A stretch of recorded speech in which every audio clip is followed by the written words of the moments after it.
오늘 요한복음 봅니다. 15절, 16절, 17절, 3절 보겠습니다. 요한이 그에 대하여 증거하여 외쳐가로되 내가 전에 말하기를 내 뒤에 오실 이가 나보다 앞선 것은 나보다 먼저 계심이니라 한 것이 이 사람을 가리킴이라 하니라. 우리가 다 그의 충만한 데서 받으니 은혜 위에 은혜로라. 율법은 모세로 말미암아 주신 것이요 은혜와 진리는 예수 그리스도로 말미암아 온 것이라. 아멘. 지금 사도 요한은 요한복음 1장에서 예수님을 1절에서 태초의 말씀이라고 로고스라고 말씀하셨죠. 네. 그 말씀이 육신이 되어서 우리 가운데 오셨다. 14절에 그렇게 말씀을 하고 계세요. 예수님을 1장 14절에서 드디어 초림하신 분, 말씀이 초림하셨다. 그 말씀이 육신이 되셔서 오셨다고 그래요. 우리가 그 영광을 보니 아버지의 독생자의 영광이 은혜와 진리가 충만하더라. 이렇게 예수님을 이제 소개하고 있죠. 그 다음에 이제 어떻게 말씀하시냐면 우리가 다 그의 충만한 데서 받으니 은혜 위에 은혜로라. 오늘 16절 이 말씀하고 17절 율법은 모세로 말미암아 주신 것이요 은혜와 진리는 예수 그리스도로 말미암아 온 것이라. 이렇게 말씀하고 계십니다. 우리가 다 성도인 우리는 지금 그의 16절에 그의 다 충만한 데서 받는다 그랬죠. 충만한 데서, 예수님의 충만한 데서 우리가 받는다라고 보는 것입니다. 무엇을 받는다라고 하는 거예요? 모든 필요를, 이것은 영적인 것, 물질적인 것, 모든 것을 다 포함하는 겁니다. 여기서 우리가 다라는 말이 있죠. 다. 이 다라고 하는 그 다라는 말이 판테스라고 하는 헬라어는 한 사람도 예외 없다라고 하는 거예요. 예외가 없다. 그러니까 예수님을 믿는 하나님의 자녀들은 단 한 사람도 예외 없이 예수 그리스도의 충만한 데서 우리가 공급받아서 살아간다라고 하는 겁니다. 여기 영적인 것만 포함되는 게 아니라 모든 것이 다 포함되는 거예요. 물질적인 것, 모든 것이 다 포함되는 겁니다. 그래서 우리가 물질적인 필요 이런 거를 기복으로 몰아치면 안 되는 거예요. 이걸 잘 아셔야 돼요. 모든 것을 다 받아야 되는 거예요. 보통 이거를 모르면 주님께 영적인 것만 구하라. 물질적인 거 구하면 정욕적인 거다 이렇게 말씀하시는데 그거 여기 원전과 전혀 동떨어진 겁니다. 이게. 그래서 이거 여러분들이 분명히 아셔야 돼요. 우리가 욕심적으로 정욕적으로 구해서는 안 되겠지만 주님은 우리의 모든 필요를 공급하시는 분이에요. 이 사실을 아셔야 됩니다. 여러분.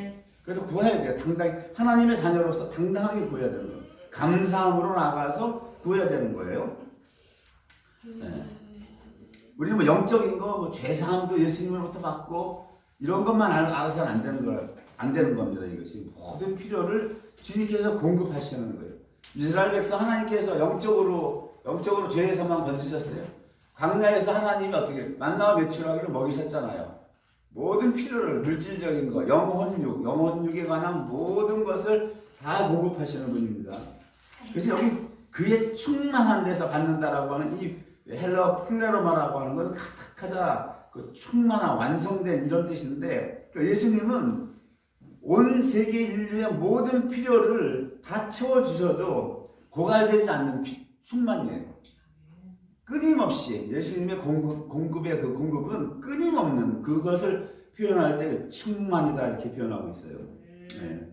은혜 위에 은혜를 하는 겁니다. 율법은 모세로 말미암아 주신 것이요 17절 봅니다. 은혜와 진리는 예수 그리스도로 말미암아 온 것이라. 요한 사도는 지금 구약 시대의 율법을 모세로 말미암아 주었다라고 그러죠. 주었다라고 합니다. 은혜와 진리는 예수 그리스도로 말미암아 온 것이라고 하는 거예요. 주었다, 왔다. 이 두 차이가 있죠. 두 차이가 있어요. 율법을 우리가 보면은 잘 알아야 돼요. 이 부분을 잘 알아야 됩니다. 여기 호티혼 노모스 디아 모세라고 하죠. 모세 에도테라고 하는 건 주었다라고 합니다. 여기서 디아라고 하는 헬라어는 이 바이스루 무엇을 통해서, 그러니까 여기 모세를 통해서 모세로 말미암아 주었다라고 합니다. 이 노모스라고 하는 율법이, 노모스가 율법인데 근데 앞에 붙어 있는 호라고 하는 이것이 영어 성경에는 어떻게 이게 번역이 되냐면 further예요. further라는 건 for라는 건 뭐예요? 무엇을 위해서죠. 위해서. 율법이 우리를 위해서 줬다라고 하는 거예요. 이걸 잘 가늠을 잡으셔야 돼요, 여러분. 바울사도께서 율법에 대해서 율법은 우리를 정죄한다. 정죄 기능만 있는 게 아니에요. 정죄 기능만 있는 것이 아니고 율법을 하나님께서 궁극적으로 주신 목적은 for 우리를 위해서 주었다라는 이것을 이제 다음 시간에 하겠지만 오늘 여기까지 못하겠지만 그걸 아셔야 됩니다. 은혜와 진리는 예수 그리스도를 말미암아 온 것이라 이렇게 구분을 지었죠. 그럼 이 문장에서 이 말씀에서 우리가 상고해 봐야 될 게 있어요. 그러면 모세를 통해서 율법을 주신 구약시대고 지금 예수 그리스도가 오셨는 건 신약시대인데 예수님은 은혜와 진리가 우리에게 왔다고 한 거예요. 그럼 구약시대는 은혜가 없었습니까? 지금 여기 이 말씀을 딱 놓고 보면 모세에게 율법을 준 이때에는 은혜가 없었던 것 같아요. 그렇죠? 지금 은혜와 진리가 예수 그리스도 말미암아서 왔으니까 그 구약시대는 율법시대다라고 다들 흔히들 말을 해요.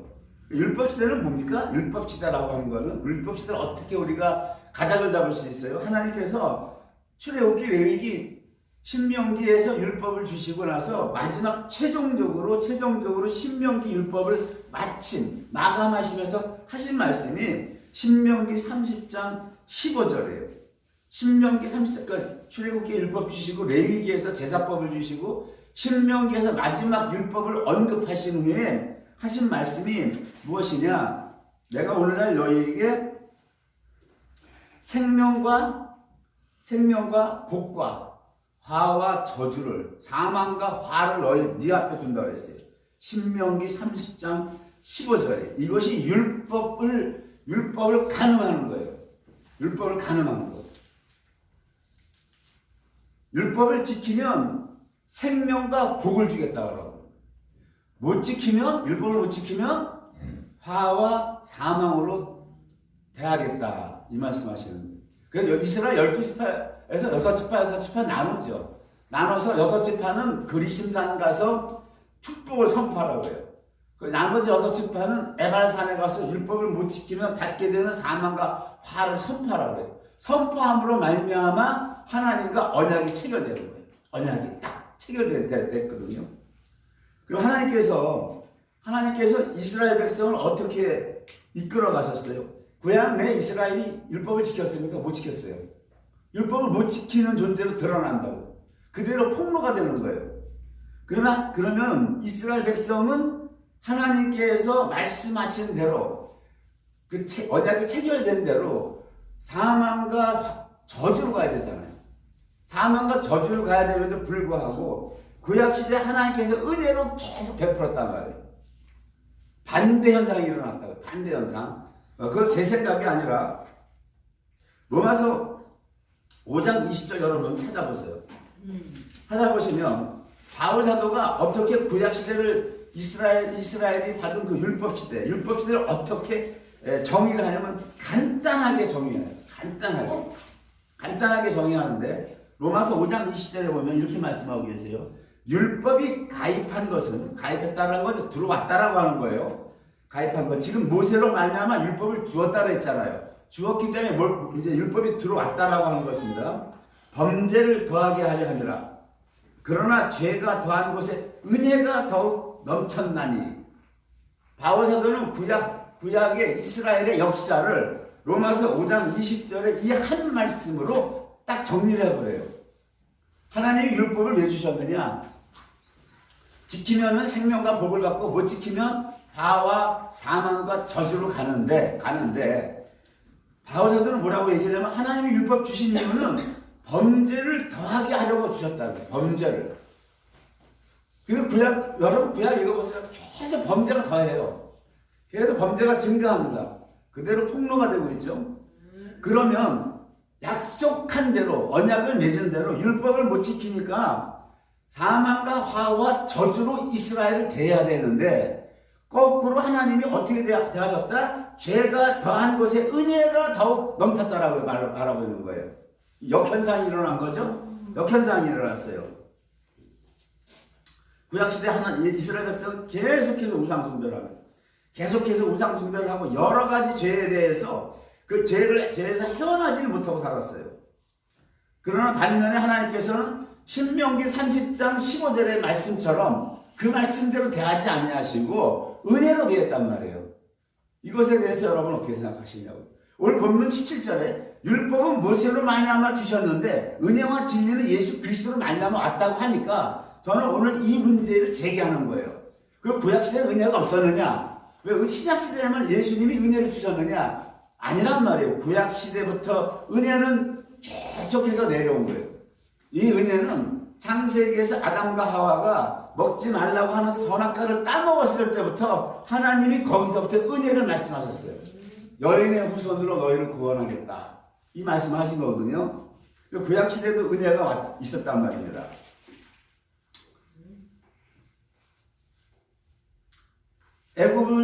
애굽에서 있던 백성들을 출애굽시킨 하나님의 은혜가 있었죠. 한번 정리해 봅시다. 홍해를 가르신 은혜가 있었어요. 광야에서 만나와 메추라기로 먹이시고 불기둥 구름기둥으로 인도하신 하나님의 은혜가 있었고요. 그럼에도 불구하고 이스라엘은 불순종과 원망과 불평으로 가득했는데 그 백성들을 때로는 죽이시기까지도 했어요. 일부는 죽이시기까지 했지만 그들의 2세들을 통해서 광야 40년을 훈련시키셔서 기어이 하나님이 목적하시는 가나안 땅에 기어이 들여보내시는 하나님의 은혜가 있었고요. 그 약속의 땅 가나안에 가서 이스라엘 백성은 다시 범죄하고 패역했지만 그들이 부르짖으면 사사를 준비하셨다가 그때 부르짖을 때마다 건져주시는 하나님의 은혜가 있었습니다. 사사 자체가 타락하고 범죄했을 때 특히 여기 사사들 중에 삼손이 그랬죠. 대표적인 삼손에게 사명을 감당하게 하여서 이스라엘을 건져내는 하나님의 인내와 은혜를 우리가 볼 수 있어요. 삼손은 타락했습니다. 그 사명을 감당하지 못했어요. 하나님이 어마어마한 힘을 주었지만 사명 감당을 못하고 두 눈이 뽑히죠. 그 머리에 힘의 비밀이 있는데 그걸 발설하면 안 되는데 그 여자한테 얘기를 하죠. 두 눈이 뽑혀요. 뽑히고 삼손이 머리가 다시 자라기 시작하죠. 사사기 16장 28절 보면 이렇게 됩니다. 이제 삼손이 머리가 다시 자랐어요. 두 눈은 뽑혔지만 삼손이 여호와께 부르짖어 가로되 주 여호와여 구하옵나니 나를 생각하옵소서. 이번만 나로 강하게 하사 블레셋 사람이 나의 두 눈을 뺀 이 원수를 단번에 갖게 하옵소서. 이래가지고 어린아이한테 그 블레셋 그 다곤 신전에 기둥에 나를 갖다 대달라고. 기둥에 대니까 왼손 오른손으로 기둥을 잡죠. 그걸 밀잖아요. 밀어서 다 같이 죽고 삼손도 죽고 다 죽잖아요. 삼손이 살아서 죽인 숫자보다 죽을 때 죽인 숫자가 더 많다고 한 거예요. 삼손이 불순종하고 사명 감당 못했지만 회개하고 돌아 회개했을 때 주님께 돌아왔을 때 하나님은 아무 말씀 안 하시고 삼손의 기도를 들으시고 그 기도를 다 응답해 주셨어요. 이 은혜가 있었어요. 왕정기에서 왕들의 타락이 열왕기 하를 읽어보면 그 열왕들의 타락과 범죄가 낱낱이 폭로되고 있어요. 낱낱이 폭로되고 있지만 그렇지만 하나님은 그때마다 선지자들을 보내셔서 계속해서 인도하셨고 북왕국의 타락은 뭐 이루 말할 수가 없어요. 말할 수가 없기 때문에 그 북왕국의 그 아하방 때 그 우상숭배라는 거 이루 말할 수가 없었기 때문에 일반 선지자를 보냈을 뿐만 아니라 거기에 더해서 능력 선지자 엘리야와 엘리사까지 북왕국에 보내주세요. 남왕국에 보내지 않았어요. 그러니까 죄가 더하면 더할수록 하나님의 은혜가 더욱 넘쳤다라고 하는 것이 바울 사도는 단 이렇게 로마서 5장 20절에 한 줄로 요약을 하는 이스라엘 역사 전체를 하나님의 백성들을 그렇게 해서 보호하고 지키셨던 은혜가 있었다라고 합니다. 그런데 오늘 17절 위에 16절이 있죠. 은혜 위에 은혜라 이게 이 말을 하는 거죠. 구약에도 은혜를 주셨지만 예수님이 주신 은혜는 그 은혜 위에 은혜라고 더 뛰어난 은혜라고 하는 겁니다. 그래서 그 예수님이 주신 은혜는 무엇이냐 말이에요. 우리가 그리고 그 예수님이 주신 은혜를 살펴보기 전에 모세가 율법을 받을 때 애를 봐야 되는데 출애굽기 19장 16절을 보면 출애굽기 19장 16절 봅니다. 출애굽기 19장 16절 찾아보세요. 모세가 율법을 받을 때 어떻게 받았느냐. 19장 16절 보면 율법 받기 전 상태예요. 20장에서 10계명을 주시는데 10계명 주시기 전 19장 16절을 봅니다. 제3일 아침에 우레와 번개와 빽빽한 구름이 산에 있고 나팔 소리가 심히 크니 진중 모든 백성이 다 떨더라. 계명을 주시기 전에 그 신의 산에는 뭐가 있었다라고 하는 거예요? 우레와 번개가 있었다라고 하는 거예요. 요한계시록에서 하나님이 심판하실 때 보좌에서 뭐가 있었어요? 우레와 번개가 있었다고 그랬죠.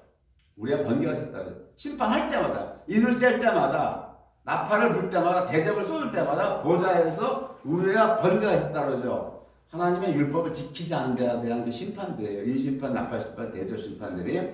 오늘 지금 이 징조들이 뭡니까? 주님이 계명을 주는데 계명을 주시기 전에 이러한 징조는 이 계명을 지키지 않으면 이러한 심판이 있다라고 하는 걸 보여주는 거예요. 우레와 번개와 빽빽한 구름이 산에 있고 나팔 소리가 힘이 크니 진중 모든 백성이 다 떨더라. 18절 봅니다. 신의 산에 연기가 자욱하니 여호와께서 불 가운데 거기 강림하심이라. 그 연기가 옮기는 연기같이 떠오르고 온 산이 크게 진동했다. 이렇게 되어 있죠. 율법 받기 전에 신의 산은 천지가 진동을 했어요. 그렇죠? 천지가 진동을 했다고 표현하고 있어요. 모세가. 그런데 오늘 지금 아까 본 로마서 5장 20절에 율법이 가입했다고 되어 있죠. 율법이 가입했다. 범죄를 더하게 하려 하심이라 이렇게 되어 있어요. 이 가입이라고 하는 것은 율법이 이게 한문으로는 더할까 자죠. 더할까 들립 더 추가해서 들어왔다. 이 개역 성경의 번역은 가입이라고 되어 있는데, 그러니까 이 가짜는 한문으로 더할까 자예요. 입은 들립 더해서 추가해서 들어왔다 이 뜻인데, 헬라어 원어는 이 가입이 파레이셀덴이다. 파레이셀덴이라고 하는 거는 끼어 들어왔다는 거예요. 끼어 들어왔다, 슬그머니 들어왔다라고 하는 거예요. 살짝 들어왔다라고 하는 거예요. 왜 바울 사도는 이렇게 말을 할까요?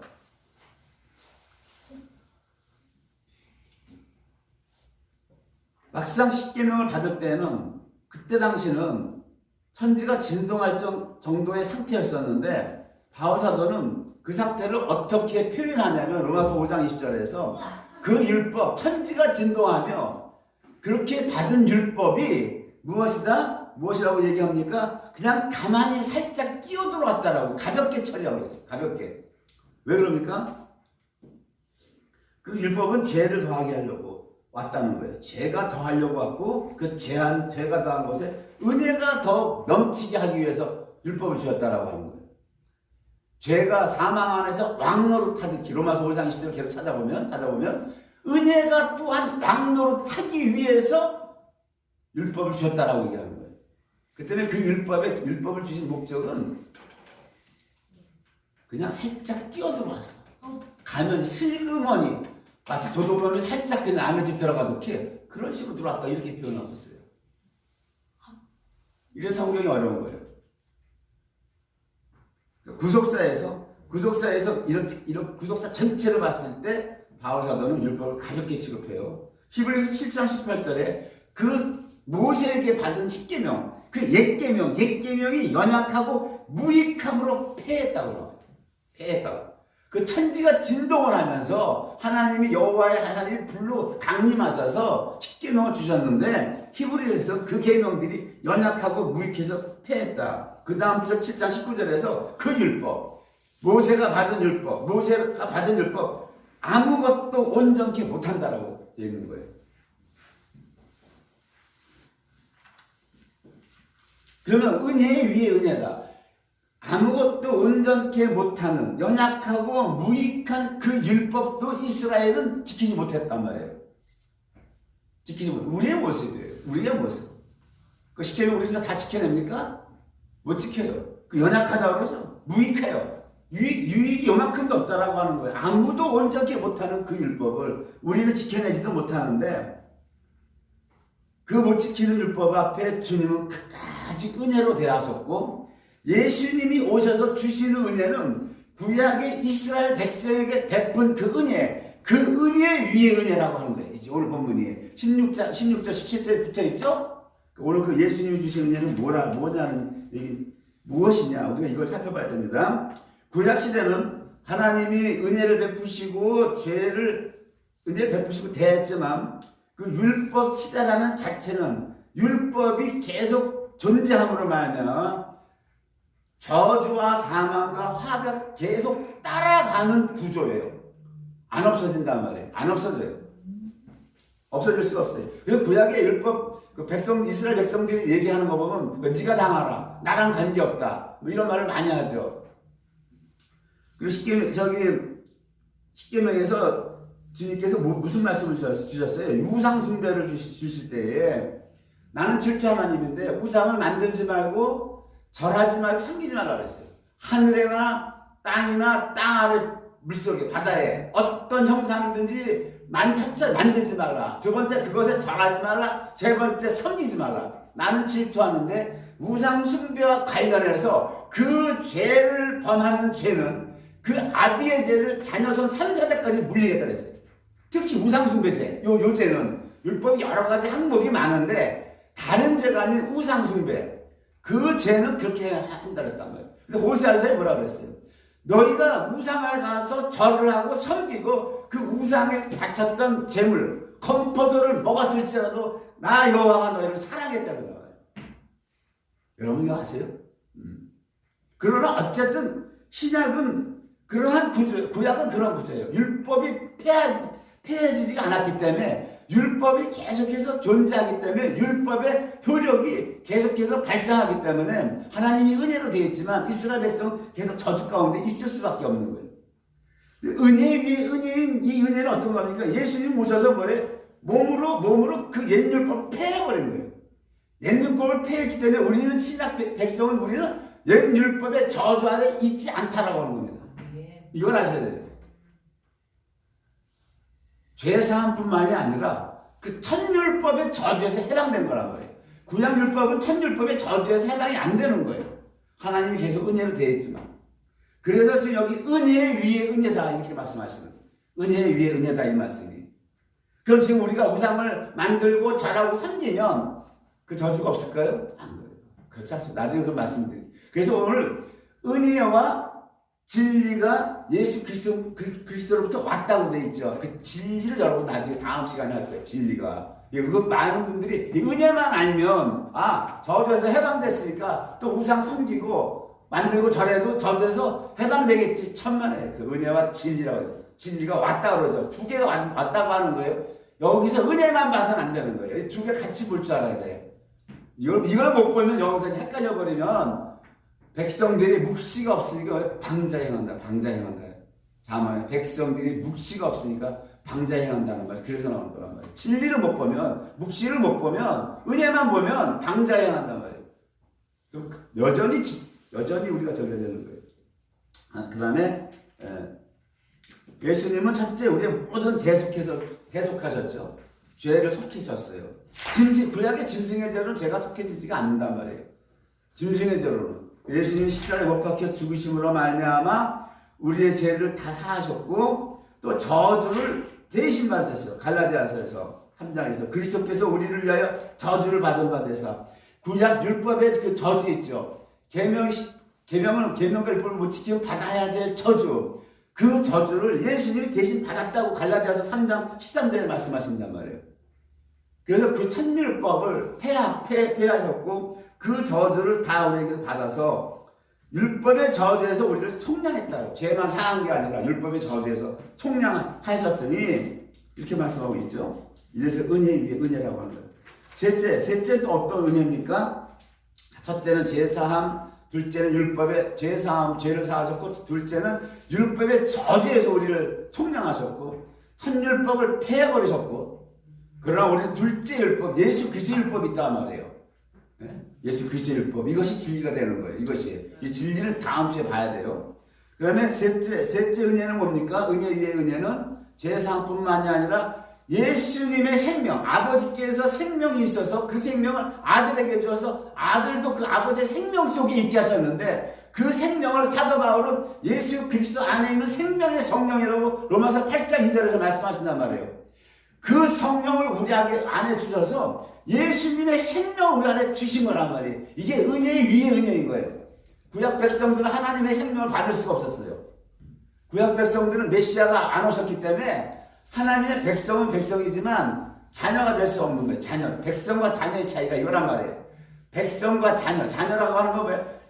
예수님만이 하나님의 아들이라고 했죠. 모노게네스인데 우리는 하나님의 아들이 아니고 원수되었는데 우리를 입양시켰단 말이에요. 양자 삼았단 말이에요. 그래서 성령 하나님을 우리에게 주셔서 성령 하나님 우리 안에 딱 내주하신 것은 무엇이다? 우리가 하나님의 자녀라고 하는 거예요. 자녀. 그래서 예수님의 생명이 우리 안에 왔기 때문에 우리 부활체가 예수님 몸과 같은 몸이라고 이 말을 하는 거예요. 사도들이. 무슨 얘기인지 아셨죠? 그래서 주님께서 너희는 성령을 받았기 때문에 이 땅에서 거룩하게 살아가라. 세상 사랑하지 하면 안 된다.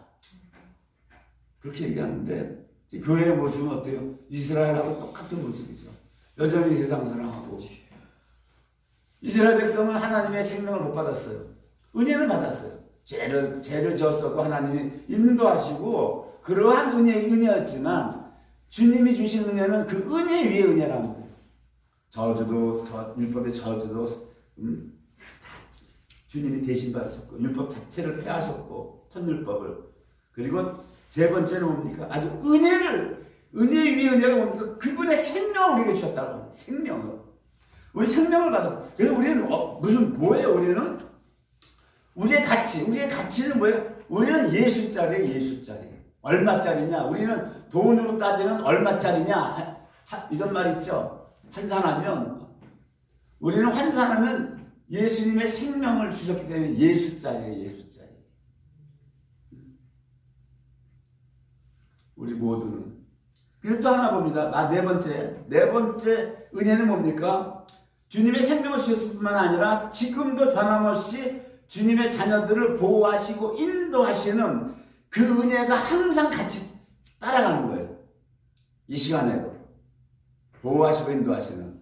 성령 하나님만 주신 게 아니라 그 주님께서 이 시간에도 여러분과 우리를 인도하시고 보호하시는 그 하나님의 은혜가 있는 것입니다. 그래서 사도 바울은 편지를 보낼 때마다 은혜를 강조했어요. 편지를 보낼 때마다 오늘 제가 아침에 찾아봤는데 로마서와 일부 서신서에서만 없고 다 나타나고 있어요. 고린도후서 13장에 보면은 주 예수 그리스도의 은혜가 너희와 함께하고 항상 그 교회의 무리들에게 주님의 은혜가 지금 너희와 함께하고 하나님의 사랑과 성령의 교통하심이 너희 무리와 함께 있을지어다. 이렇게 말하고 끝나요. 갈라디아서에서 어떻게 끝을 내느냐? 형제들아 우리 주 예수 그리스도의 은혜가 너희 심령에 있을지어다. 에베소서에서는 우리 주 예수 그리스도를 변함없이 사랑하는 모든 자에게 은혜가 있을지어다. 빌립보서 4장에서는 주 예수 그리스도의 은혜가 너희 심령에 있을지어다. 골로새서에서도 마지막에 은혜가 너희에게 있을지어다. 데살로니가 후서에서도 똑같이 우리 주 예수 그리스도의 은혜가 너희에게 있을지어다. 우리 주 예수 그리스도의 은혜가 너희 무리에게 있을지어다. 디모데전서 6장 21절에도 은혜가 너희와 함께 있을지어다.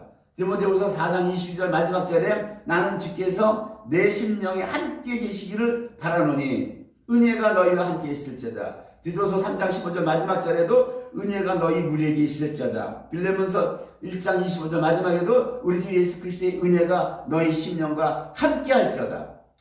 히브리서 13장 25절 마지막에도 은혜가 너희 모든 사람에게 있을지어다. 야고보서에만 없어요. 야고보서 없는 이유가 있는 것입니다. 베드로전서 5장 14절에 그리스도 안에 있는 너희 모든 이에게 평강이 있을지어다. 베드로후서 3장 마지막 18절에 오직 우리 주 예수 그리스도의 은혜와 저를 아는 지식에서 살아가라. 영광이 이제와 영원한 날까지 저에게 있을지어다. 요한일서 5장 21절은 어떻게 됩니까? 여기는 은혜가 없고 중요한 말씀을 하고 있어요. 자녀들아 너희 자신을 지켜 우상에서 멀게 하라. 그 다음에 요한계시록 22장 마지막 절 주 예수의 은혜가 모든 자에게 있을지어다. 예수님 믿는 우리는 예수님의 은혜가 없이 못 살아가는 거예요. 하나님의 사랑이 어떻게 나타났어요? 성부 하나님의 사랑이 아들로 통해서 나타났잖아요. 아들로 통해서 나타났는데 그것이 은혜인 거예요. 하나님의 사랑이 아들이 대신 나타냈잖아요. 나타냈는데 그것이 은혜란 말이에요. 우리 은혜 없이 살 수가 없는 거예요. 한순간도 하나님의 백성은 은혜 없이 살 수가 없어요. 모든 것, 크고 작은 모든 대소사의 모든 걸 하나님께 의뢰하고 그분의 인도와 보호하심으로 살아가야 되는 게 하나님의 백성이에요. 내 힘으로 살려고 그러면 안 돼. 망할 수밖에 없어.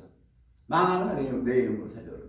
안 믿는 사람들은 뭐 자기 힘으로 살 수밖에 없는데 믿는 자들은 무엇이다? 내 힘으로 살려고 하는 걸 중단해야 돼요. 중단하고 주님의 은혜로. 오늘 새날이 밝았어요, 아버지. 오늘도 새로 한 날을 주심을 감사합니다. 오늘 하루를 주님 은혜 안에서 살게 하옵소서. 오늘도 주님의 은혜를, 하늘의 은혜를 공급하여 주시옵소서. 우리 아침 첫 기도 은혜를 간구하는 걸로 시작을 했어요. 해야 됩니다. 남을 사랑하는 것도 은혜 없이 못해요. 내 힘으로 못하는 겁니다. 주님의 은혜를 부어주셔야 남을 사랑할 수 있어요. 오늘은 16절과 17절 이렇게 두 말씀을 상고해서 보았습니다. 주님의 은혜가 우리 열매교회와 성도 여러분에게 언제나 함께 있기를 간절히 바라고 예수님으로 마치겠습니다.